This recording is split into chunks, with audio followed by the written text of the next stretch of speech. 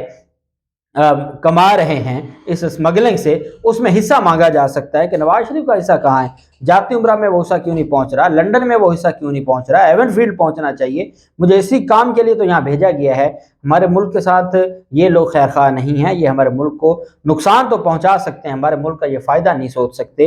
اسحاق ڈار کی جانب سے وزارت خزانہ کی جانب سے پریس ریلیز جاری کی گئی جس میں یہ کہا گیا کہ جو پھلوں کے کریٹس کے ذریعے ڈالر افغانستان اسمگل کیے جا رہے ہیں، حکومتی عہدیداروں نے انکشاف کیا کہ معذور افراد اور قانون نافذ کرنے والے اداروں کے اہلکار بھی افغانستان کرنسی اسمگلنگ میں ملوث ہیں۔ تاہم زیادہ تشویشناک پہلو یہ ہے کہ اس ساری صورتحال سے نمٹنے کے لیے کوئی قانون ہی نہیں ہے۔ قانون اس لیے نہیں بنایا گیا کہ قانون میں تو یہ بڑے سارے پکڑے جائیں گے۔ اب سائیکل چور کے لیے تو قانون موجود ہے، جو لوگ ڈالر کی اسمگلنگ کرتے ہیں، جو گندم کی اسمگلنگ میں ملوث ہیں، جو اپنے ملک کو اتنا بڑا نقصان پہنچا رہے ہیں، ان کے خلاف قانون ہی نہیں ہے، اور ان کے خلاف فوجداری مقدمات درج کیے جاتے ہیں، کیونکہ فوجداری مقدمات درج ہوتے ہیں اور فوجداری مقدمات میں اسمگلنگ کے حوالے سے کوئی واضح قانون موجود نہیں ہے۔ وہ کچھ ہی دنوں کے بعد ان کو ضمانت مل جاتی ہے، پھر بعد میں کیس ختم ہو جاتے ہیں اور وہ اس طرح اسمگلنگ کرتے ہیں، اور ہمارے ملک میں صرف ایک سائیکل چور پکڑا جاتا ہے، اربوں روپے، بھلے وہ اسمگلنگ کرنے والے ہوں، بھلے وہ منی لانڈرنگ کرنے والے ہوں، وہ ان کو کوئی نہیں پکڑتا اور کوئی ان سے نہیں پوچھتا۔ اس وجہ سے یہ جو ساری چیز ہے یہ ہمارے ملک کو نقصان پہنچا رہی ہے، اور ہمارے ملک کو، ہمارے اداروں کو اور ہمارے طاقتور اداروں کو بھی اس کے اوپر سوچنا ہوگا اور ان سارے معاملات پر کنٹرول کرنا ہوگا تاکہ پاکستان میں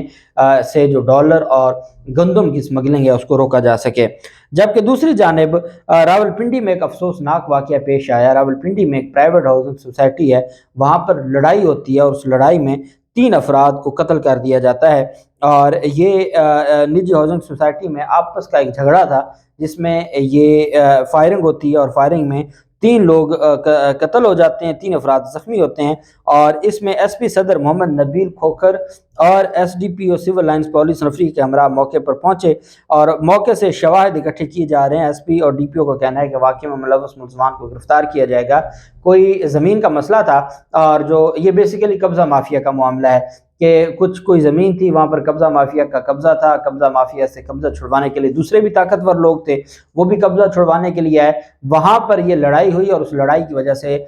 3 لوگوں کی جان چلی گئی، 3 لوگ شدید زخمی ہیں جو ہسپتال میں ہیں۔ اور یہ عمران خان سے جب ہماری ملاقات ہوئی، وہ قبضہ مافیا کے حوالے سے بھی انہوں نے بڑی اچھی بات کی۔ انہوں نے کہا کہ قبضہ مافیا، اس ملک میں اتنے مافیاز ہیں کہ کس کس کے خلاف کارروائی کی جائے، قبضہ مافیا کو ہاتھ ڈالیں تو قبضہ مافیا آپ کے خلاف کھڑے ہو جاتے ہیں۔ ان کا اشارہ علیم خان کی طرف تھا۔ یہ جو روڈا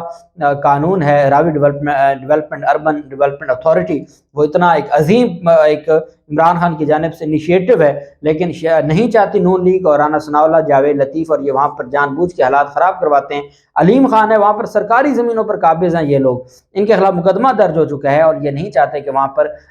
روڈا کے تحت عوام الناس کے لیے وہ جو سرکاری زمین ہے وہ ریاست اپنے قبضے میں لے اور وہاں پر عوام کی فلاح و بہبود کے لیے کچھ کیا جائے، یہ نہیں چاہتے، اور اس وجہ سے یہ بدماشی کرتے ہیں۔ تو ہر جگہ قبضہ مافیا کا راج ہے، اور پھر اب یہ راج اس حد تک بڑھتا جا رہا ہے کہ وہ مرنے مارنے پر بھی آ گئے ہیں اور قتل کرنے لگ گئے ہیں، اپنے مفادات کے لیے وہ اس حد تک چلے گئے ہیں۔ جبکہ دوسری جانب ایک افسوسناک واقعہ پیش آیا، اور یہ ایف آئی اے کے ڈپٹی ڈائریکٹر ہیں، لکی مروت میں حساس ادارے کے یہ ڈپٹی ڈائریکٹر ہیں ایف آئی اے کے، جن کو قتل کیا گیا ہے، اور یہ خیبر پختونخوا کے ضلع لکی مروت میں یہ قتل کیا گیا ہے، اور یہ تھانہ غزنی خیل میں یہ واقعہ پیش آیا، اور ایف آئی اے انعام مروت بنو میں تعینات تھے، اور وہاں ان کے جو کاروائیاں تھیں اور یہ جن کیسز کے اوپر تفتیش کر رہے تھے، اور ان کے بارے میں بہت ساری چیزیں ہیں، لیکن